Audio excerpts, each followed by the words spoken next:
바이든이 기자회견에서 완주 의사를 밝힌 가운데 민주당에서는 추가로 사퇴 요구가 나왔습니다. 바이든이 정권의 성과를 강조하는 과정에서 한국을 수차례 호명했습니다. 뉴욕 트라이스테이트 지역에 홍수주의보가 발령되었으며 토요일 오후까지 비가 이어질 것으로 예상됩니다. 대한민국 국적을 포기하는 뉴욕 일원 한인 2세들이 꾸준히 증가하고 있습니다. 앤디 킴이 연방상원의원에 도전하고 있는 가운데 캠프 측에 따르면 후원 모금액이 2분기까지 총 $1,000,000에 육박할 것으로 예상됩니다. 북가주 주택에서 한 여성이 숨진 채 발견되었는데 여성의 자녀들이 사라져 경찰이 한인 남성을 수소문하고 있습니다. 뉴욕의 요양원에서 82세 여성이 실수로 사망 선고된 후 시신봉지에 2시간 동안 넣어져 있었던 사건이 발생했습니다. 오늘 오전 맨해튼 이스트빌리지 탐킨스 스퀘어 공원에서 두 남성이 총에 맞는 사건이 발생했습니다. 캐시 호클 뉴욕 주지사가 주민들을 리튬이온 배터리 폭발 사고로부터 보호하기 위한 법안에 서명했습니다. 롱아일랜드 나소 카운티에서 자신의 신분을 감추기 위해 마스크를 착용하는 행위를 일체 금지시킬 것이라고 밝혔습니다.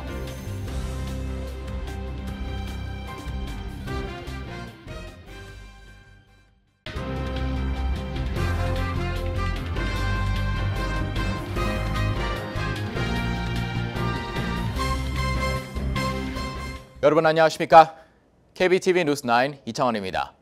조 바이든 대통령이 워싱턴 DC에서 개최한 기자회견을 통해 자신은 대통령으로 출마하기에 최적 임자라고 생각한다며 트럼프를 다시 이길 것이라고 밝혔습니다. 이처럼 완주 의사를 밝혔지만 곧장 민주당에서는 추가로 사퇴 요구가 나왔습니다. 기러민 기자가 전해드립니다. 바이든 대통령은 완주 의사를 재확인한 기자회견 이후 민주당에서는 짐 하임스, 스콧 피터스, 에릭 소런슨 하원의원 등 총 3명이 추가로 대선 후보 사퇴를 요구했다고 CNN이 보도했습니다. 하임스 의원은 성명에서 2024년 대선은 미국 민주주의의 미래를 결정할 것이라며 트럼프의 마가 권위주의가 제기하는 위협에 맞설 가장 강한 후보가 필요하다고 했습니다. 피터슨 의원 역시 도널드 트럼프를 무찌를 많은 재능 있는 이들 중 후보를 찾아야 한다며 이를 통해 이번 선거 결과를 결정할 경합주에서 민주당의 승리를 모색해야 한다고 강조했습니다. 소런슨 의원은 조 바이든은 당보다 국가가 우선한다는 목적으로 대선에 도전했다며 그가 또다시 그렇게 하기를 요구한다고 했습니다. 지금까지 바이든 대통령 후보 사퇴를 요구한 민주당 하원의원은 16명이며 비공식적으로 사퇴 입장을 전달한 경우를 합하면 18명 내외로 추산됩니다. 상원에서는 피터 웰츠 의원 1명입니다.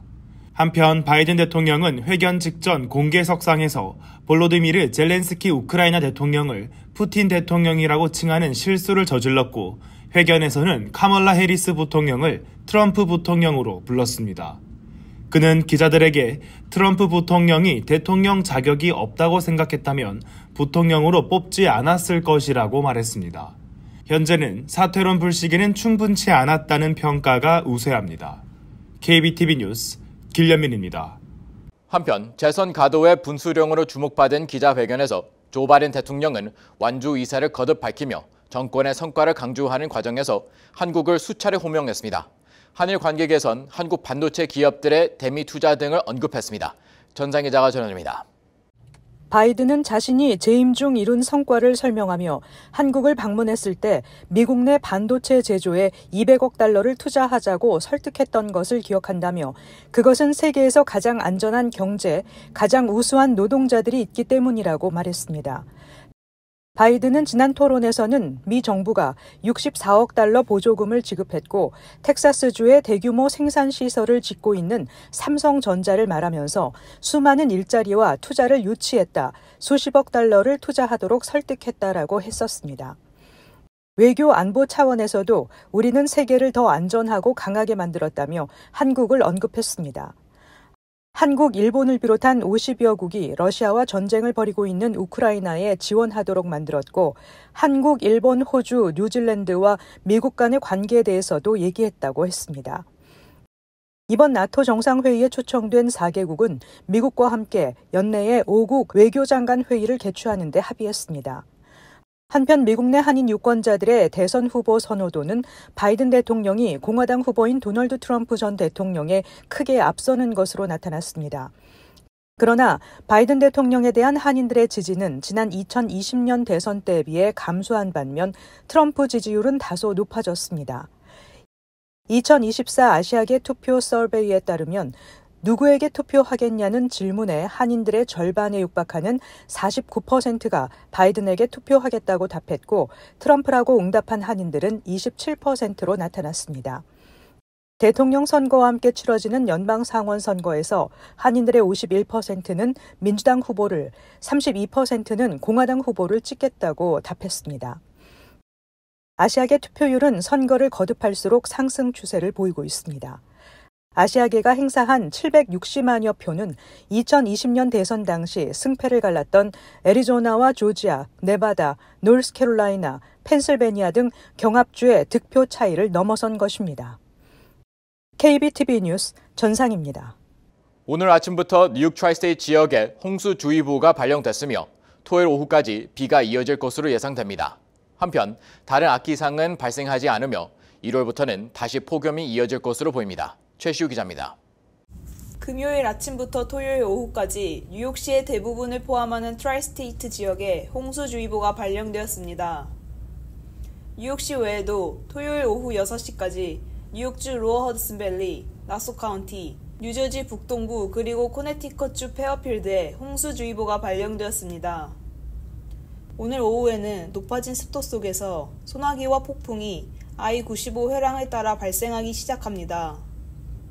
저기압이 해안을 따라 올라가면서 토요일 오후와 이른 저녁까지 비가 간헐적으로 계속될 것으로 보입니다. 이번 주말 대기는 열대 수증기로 가득해 곳곳에 강한 비가 내릴 가능성이 있으며 이는 독립적인 홍수를 초래할 수 있습니다. 이번 주 남은 기간 동안 다른 악기상은 예상되지 않습니다. 대기 조건이 강풍, 큰 우박 또는 토네이도를 발생시킬 수 있는 강한 폭풍에 적합하지 않는 것으로 파악되고 있습니다. 비가 지역을 벗어나면 일요일에는 다시 건조해지고 극심한 더위가 지속될 것으로 예상됩니다. 일요일부터 다음 주 중반까지 기온이 90에서 95도 사이에 머무르며 오후 체감온도는 95도에서 100도 초반 사이가 될 것입니다. 한편 다음 주말 즈음에는 기온이 정상에 가까워질 것으로 보이며 최고 기온은 80도 중반 정도로 예상됩니다. KBTV 뉴스 최시우입니다. 대한민국 국적을 포기하는 뉴욕 일원 한인 2세들이 꾸준히 증가하고 있습니다. 많은 한인 2세가 병역 문제 해결이나 유학 프로그램 등을 진행하는 과정에서 국적 이탈을 하는 경우가 많았습니다. 최근에는 한인 2세들이 오히려 한국으로 유학이나 연수, 취업 등을 하는 경우가 많은데 이 과정에서 한국 비자를 받으려면 국적 이탈이 필요한 경우도 늘고 있습니다. 전상 기자입니다. 주 뉴욕 총영사관에 따르면 올해 1월에서 6월 상반기에 한국 국적을 이탈한 한인 2세는 총 343명으로 집계됐습니다. 매년 상반기 기준 국적 이탈자는 팬데믹이 시작된 2020년 상반기 234명에서 2021년 247명, 2022년 335명, 2023년 326명 등으로 증가 추세를 이어왔습니다. 한인 2세 인구가 늘고 있는 데다 한국 국적을 제때 이탈하지 못해 미국 내 공직 선출이나 사관학교 입학 등의 불이익을 당하는 사례가 전해지면서 제때 국적 이탈 신고를 하는 경우가 예전보다 늘었습니다. 최근에도 뉴욕 메트로폴리탄 오페라가 첫 한국 공연에 나서면서 뉴욕 총영사관은 150명에게 한국 비자를 발급했습니다.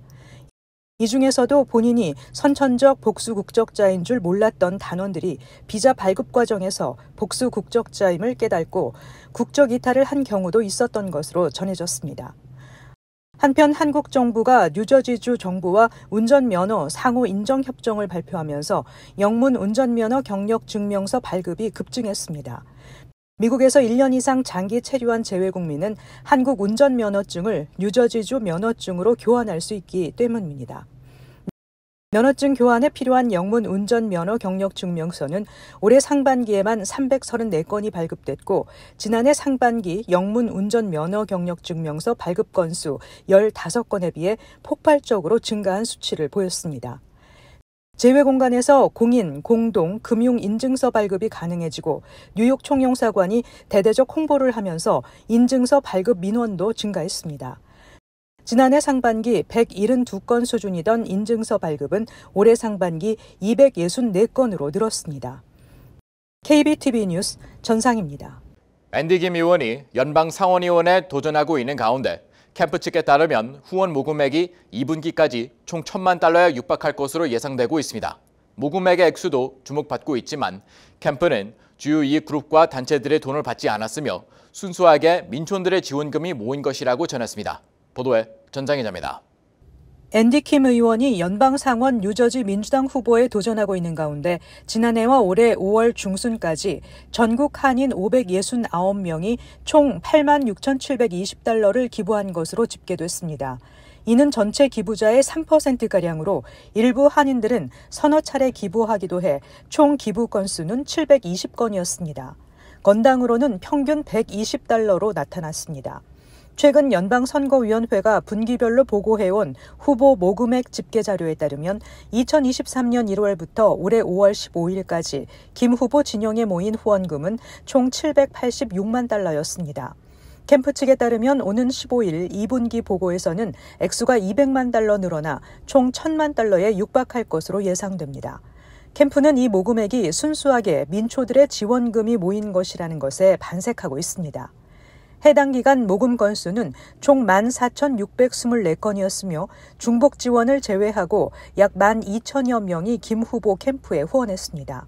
한인사회 주요 민주당 인물, 한국 지상사 임원, 가주 소재 사업가, 동부 지역의 대학생과 주부 등이 참가해 50달러에서 500달러까지 크고 작은 성원을 보낸 것으로 나타났습니다. 김 후보에 대한 지원 행렬은 민주당과 소수계에 집중된 탓에 뉴저지보다는 가주에서 가장 많은 기부자가 나왔습니다. 뉴저지에서는 총 214만 6,905달러가 모금됐으며 가주에서는 112만 1,938달러가 모였습니다. 뉴욕에서 100만 달러, DC에서 25만여 달러가 모금돼 그 뒤를 이었습니다. KBTV 뉴스 전상입니다. 북가주 주택에서 한 여성이 숨진 채 발견되는데 여성의 자녀들이 사라져 경찰이 아이들을 찾기 위해 한인 남성을 수소문하고 있습니다. 이 남성은 남매의 부친으로 최근 멕시코로 건너간 것으로 확인됐습니다. 경찰국은 사라진 남매가 부친 이 씨와 함께 있을 것으로 보고 있습니다. 전상 기자가 전해드립니다. 세크라멘토 경찰국은 8일 오후 7시 30분쯤 3700 디콧 서클 한 주택에서 아시아계 여성인 28세 안젤리카 브라보가 숨진 채 발견됐다고 밝혔습니다. 이후 경찰국은 사망한 여성의 2살과 4살 두 자녀 아테나 2와 마테오 2 남매가 사라진 것을 확인하고 소재 파악에 나섰습니다. 사망사건 수사 과정에서 남매의 부친 38세 한인 카메론 이 씨가 2023년 혼다 파일럿 SUV를 몰고 국경을 넘어 멕시코로 간 것으로 확인됐습니다. 경찰국은 이 씨의 차량이 이미 멕시코로 건너갔기 때문에 어린이 납치 사건 발생 시 발동하는 앰버 경고는 요청하지 않았다고 전했습니다. 경찰국은 사망사건 직후 남매의 부친인 이 씨에게 연락을 취했지만 닿지 않았다고 전했습니다. 연방수사국과 세관국경보호국은 공조에 나서 연락이 닿지 않은 이 씨의 행방을 수소문하고 있습니다. 경찰국은 숨진 여성과 이 씨를 부부로 명시하지는 않았습니다. 지역방송은 경찰국이 부친 이 씨를 이번 사망사건 용의자로 단정하지는 않았다고 전했습니다. 다만 경찰국은 살인사건 가능성도 있다고 보고 있습니다. 숨진 여성의 가족은 사라진 남매의 무사 귀환을 애타게 바라고 있습니다. 경찰국은 사라진 남매 관련 $1,000 현상금을 내걸고 제보를 당부했습니다. KBTV 뉴스 전상입니다. 뉴욕의 요양원에서 82세 여성이 실수로 사망 선언된 후 시신 봉지에 2시간 동안 넣어져 있었던 사건이 발생해 그녀의 아이들이 요양원과 장의사를 상대로 소송을 제기하고 있습니다. 박목형 기자입니다.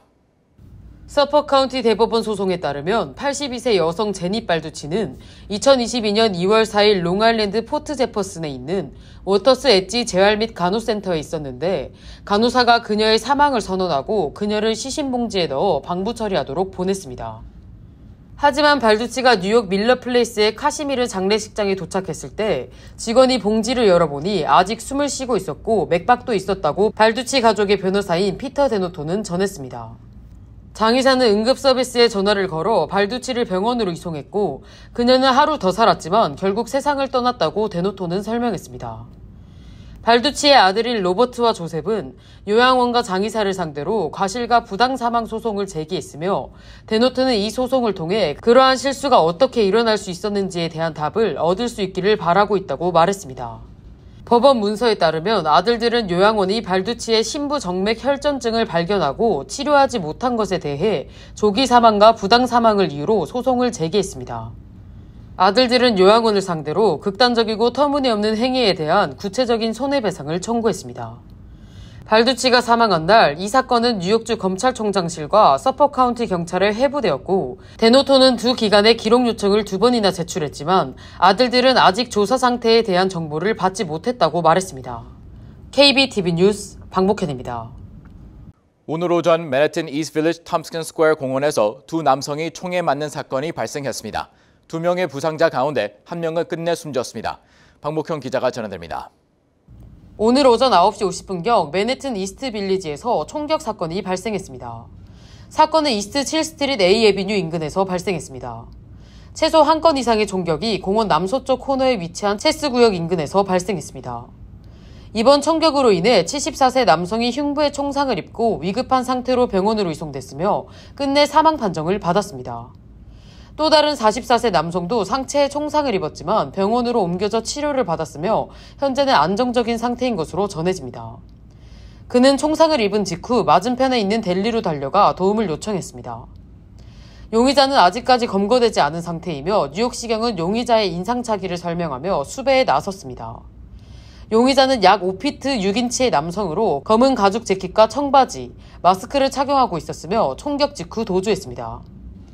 수사당국은 이번에 총상을 입은 2명의 피해자들 역시 30건 이상의 체포 전력이 있는 범죄자들이라며 이들은 특히 마약 불법 거래와 관련한 범죄 기록을 가지고 있다고 밝혔습니다. 맨해튼의 남동쪽에 위치한 로어 이스트 사이드는 현재 마약과 범죄가 끊이질 않고 있어 뉴욕시 행정부마저 마약 중독자들의 문제를 심각하게 여기고 있습니다. 지난 3월에도 해당 장소에서 최소 2건의 총격이 발생했으며 총격범 38세 남성이 체포된 바 있습니다. 연이어 발생하고 있는 총격 사건은 마약 매매와 깊은 관련이 있다고 뉴욕시경은 밝혔습니다. 경찰은 오늘 발생한 총격 사건의 용의자를 검거하기 위해 인근 CCTV 영상 확보 및 목격 주민들을 대상으로 수사에 나서고 있습니다. KBTV 뉴스 박목현입니다. 캐티 호쿠 뉴욕 주지사가 주민들을 리튬 배터리 폭발 사고로부터 보호하기 위한 법안에 서명했습니다. 호쿠 주지사는 화재 위험 스티커 부착 의무화 및 안전성이 입증되지 않은 제품의 판매를 금지할 것이라고 밝혔습니다. 기러민 기자입니다. 캐시 호컬 뉴욕 주지사는 어제 리튬이온 배터리 폭발 위험으로부터 주민들을 보호하기 위한 법안에 서명했습니다. 호컬 주지사는 기자회견을 개최하고 최근 뉴욕시에서 배터리 폭발로 인한 화재 발생이 급증하고 있다며 우려를 표명했습니다. 실제로 작년 한 해 뉴욕시에서는 리튬이온 배터리 폭발 사고로 268건의 화재가 발생했습니다. 이로 인해 150명이 부상을 입었으며 18명이 목숨을 잃었습니다. 캐시 호컬 뉴욕 주지사는 뉴욕 주민 모두가 배터리 폭발로 인한 두려움을 안고 살아가선 안 된다며 안전이 확인되지 않은 저렴한 배터리를 유통하는 제조회사들을 뿌리 뽑을 것이라고 말했습니다. 이어 비양심적인 제조업자들이 만든 불량 배터리로 인해 소방관들이 목숨을 걸고 화마와 싸우는 일을 막아내야 한다고 강조했습니다. 지난 2월 24일에도 맨해튼 할렘에 위치한 아파트에서 불이 나 입주민들이 창문에 매달려 소리를 치며 구조를 요청하는 사태가 벌어졌습니다. 현장은 순식간에 검은 연기로 뒤덮였으며 당시 화재로 인해 언론사 기자였던 20대 청년이 목숨을 잃고 20명이 부상을 당했습니다. 뉴욕 소방당국은 음식 배달원들이 여러 대 묶어놓은 리튬 배터리 구동 전기 자전거에서 화재가 나 6층짜리 아파트 전체로 번졌다고 화재 원인을 밝혔습니다. 팬데믹 이후 배달 수요가 급증하면서 전기 자전거, 스쿠터, 모페드 이용이 늘어났는데 이 같은 자전거 및 스쿠터는 제조사가 불분명하고 품질 안전이 검증되지 않은 배터리 공급도 넘쳐나고 있어 문제가 심각한 상황입니다. 이에 작년 에릭 애담스 뉴욕시장은 리튬 배터리 화재와의 전쟁을 선포하고 리튬 이온 배터리 안전 인증제도 의무화 법안에 서명한 바 있습니다. 호컬 주지사가 서명한 법안에 따라 앞으로 뉴욕주에서는 안전에 대한 인증이 확인되지 않은 배터리를 판매하는 것이 일체 금지됩니다. 안전 기준을 충족하지 못한 배터리 판매업자는 처벌될 수 있으며 배터리 판매 시 안전규정 관련 설명서를 반드시 배포해야 합니다. 또한 배터리가 100% 충전된 이후에도 충전기에 연결한 상태로 방치하면 화재의 위험이 있다는 경고 스티커 부착이 의무화됩니다. KBTV 뉴스 길련민입니다. 롱아일랜드 나소 카운티에서 자신의 신분을 감추기 위해 마스크를 착용하는 행위를 일체 금지시킬 것이라고 밝혔습니다. 이를 위반할 경우 벌금형에 처해질 수 있으며 심각할 경우 투옥될 수 있습니다. 길현민 기자입니다. 롱아일랜드의 나소 카운티가 신원을 은폐하기 위해 마스크를 착용하는 것을 금지하는 법안을 추진 중입니다. 해당 법안이 제정될 경우 트라이스테이트 지역에서는 최초로 마스크 착용을 금지하는 곳이 될 것으로 보입니다. 나소 카운티 마지 필립 의원은 최근 시위 도중 공격을 당한 한 주민의 이야기를 듣고 마스크로 신분을 가리는 문제가 심각하다고 느껴 이 법안을 발의했다고 했습니다. 필립 의원은 폭력 시위자들이 처벌받을 수 있도록 시위자들의 마스크 착용을 금지하길 원한다고 강조했습니다. 필립 의원은 범죄자들이 얼굴을 가리고 자기 마음대로 난폭 행위를 이어가며 뭐든 자신이 원하는 대로 할 수 있다고 생각하는 무법적인 행동을 절대 용납할 수 없다고 꼬집었습니다. 해당 법안이 발의될 경우 위반자는 최대 $1,000의 벌금형에 처해질 수 있으며 징역형에 처해질 수도 있습니다. 이번에 발의된 법안을 자세히 들여다보면 건강상의 이유 또는 종교적인 이유로 마스크를 착용하는 경우를 제외하고는 공공장소에서 마스크를 착용할 수 없습니다. 법안 지지 의원들은 마스크 착용 이유에 대해 경찰이 직접 묻고 필요성 여부를 식별할 수 있을 것이라고 말했습니다. 법안을 지지하는 하워드 코펠 의원은 건강상의 이유로 마스크를 쓰고 있는 노년층 주민들을 아무도 제지하지 않을 것이라고 말했습니다. 하지만 뉴욕 시민 자유연맹은 성명을 통해 이 같은 법안이 유색인종과 정부 반대 시위자들을 표적으로 삼고 있다며 자유를 억압한다고 우려를 표명했습니다. 지난달 캐시 호컬 뉴욕 주지사는 반유대주의 성향의 시위가 확산되고 있는 만큼 다시 마스크 착용을 금지해야 한다고 주장하면서 이와 관련한 입법 문제를 논의 중이라고 밝힌 바 있습니다. 해당 법안은 이르면 8월에 법으로 제정될 수 있습니다. KBTV 뉴스 길련민입니다. 어제 오후 7시 40분쯤 할렘 병원 앞 웨스트 135번가와 레녹스 애비뉴에서 어머니와 함께 세 자녀가 길을 건너던 중 유아 2명이 차량에 충돌해 그중 1명이 사망하는 사고가 발생했습니다. 40세 운전자는 급히 3세 소녀를 병원으로 데려가려 했지만 사망하고 말았습니다. 2살짜리 남동생은 경미한 부상을 입었습니다. 37세 엄마와 4개월 된 아들은 다치지 않았습니다. 경찰은 닛산 SUV를 몰던 운전자가 레녹스 애비뉴에서 좌회전해 웨스트 135번가로 향하던 중 아이들과 충돌했다고 밝혔습니다. 지역 주민들은 이 지역의 교통 단속을 강화해야 한다고 목소리를 높였습니다. 뉴욕 경찰이 맨하탄과 브루클린의 카페와 레스토랑의 고객으로부터 수십만 달러 상당의 명품 보석을 훔친 오토바이를 탄 도둑 2명을 추적하고 있습니다. NYPD에 따르면 이번 강도 사건은 3월부터 시작됐으며 현재 용의자와 관련된 사건이 6건에 달한다고 밝혔습니다. 이들 용의자는 총기를 소지하고 한 사건에서는 피해자의 목을 조르는 일이 있었습니다. 지금까지 부상자는 보고되지 않았습니다. 도난당한 물건 중에는 금팔찌와 아이폰도 포함됐습니다. 경찰은 약탈한 물품의 가치가 33만 달러가 넘는다고 밝혔습니다. 경찰은 용의자들의 감시 카메라 영상을 공개했습니다. 암학회는 보고서에서 미국의 30세 이상 성인에게서 발병한 암 사례 40%와 암으로 인한 사망자의 약 절반이 예방할 수 있는 위험 요인에 의한 것으로 나타났다고 밝혔습니다. 위험 요소는 유전이나 환경이 아니라 흡연이나 비만, 음주 등 개인이 조절할 수 있는 것이었습니다. 2019년 미국에서 30세 이상 암 발생 환자는 178만 명, 암으로 인한 사망자는 59만 5,700명으로 보고됐습니다. 연구 결과 이 위험 요소는 2019년 발생한 암 건수 중 71만 3,300건, 암으로 인한 사망 26만 2,100건과 관련이 있는 것으로 나타났습니다. 내년 1월 1일부터 뉴욕주 호텔 투숙객들은 일회용 용기에 담긴 욕실용품을 제공받지 못합니다. 2019년 토드 카민스키 전 뉴욕주 상원의원이 발의한 뉴욕주 호텔 욕실용품 일회용기 퇴출 법안은 2021년 캐시 호컬 뉴욕 주지사가 환경보호 패키지 법안에 서명하며 통과됐고 2023-2024년 발효 예정이었지만 호텔 측이 이미 구입한 플라스틱병 재고를 사용할 수 있도록 시행 연기를 요구함에 따라 미뤄졌습니다. 이에 따라 내년 1월 1일부터 50개 이상의 객실을 갖춘 뉴욕주 호텔과 모텔은 투숙객에게 샴푸, 컨디셔너, 바디워시, 로션 등을 12온스 미만 용량 플라스틱 용기에 담아 제공할 수 없게 됐습니다. 이를 지키지 않을 경우 최초 위반 시 $250, 추가 위반 시 $500의 벌금을 물게 됩니다. 뉴욕 가정상담소가 경제지원 여름 프로그램을 시작했습니다. 이번 프로그램은 뉴욕 가정상담소가 폭력 피해자들의 경제적 자립과 전문성 개발을 지원하기 위해 무료로 제공하는 교육 기회로 기초 및 중급 영어 수업과 재봉 수업 등이 있습니다.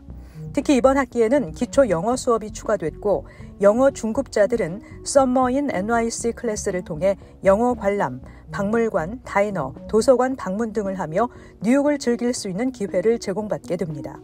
9월에 시작되는 가을 학기에는 기초 영어, 중급 영어, 고급 영어 수업과 더불어 두피 문신, 재봉, 컴퓨터 기술 초급 과정 수업이 예정돼 있습니다.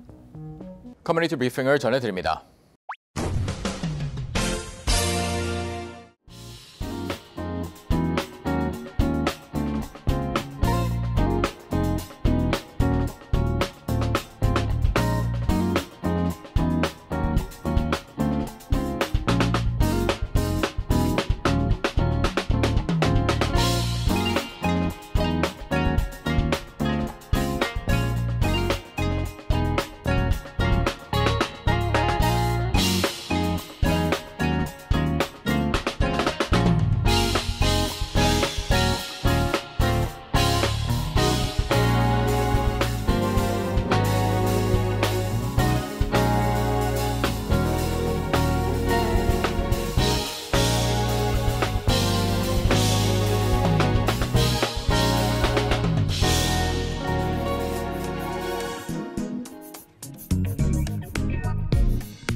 이어서 환율과 증시 전해드립니다.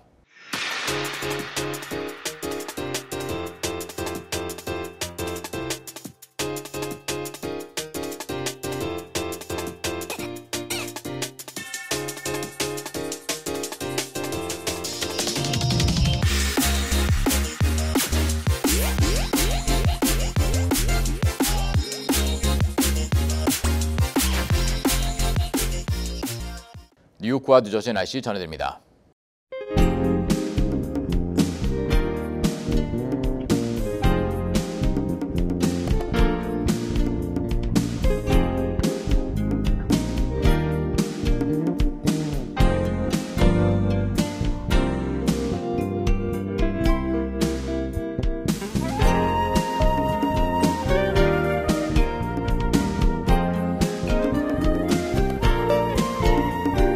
오늘 뉴스 마칩니다. 시청해주셔서 감사합니다. 즐거운 주말 보내시기 바랍니다.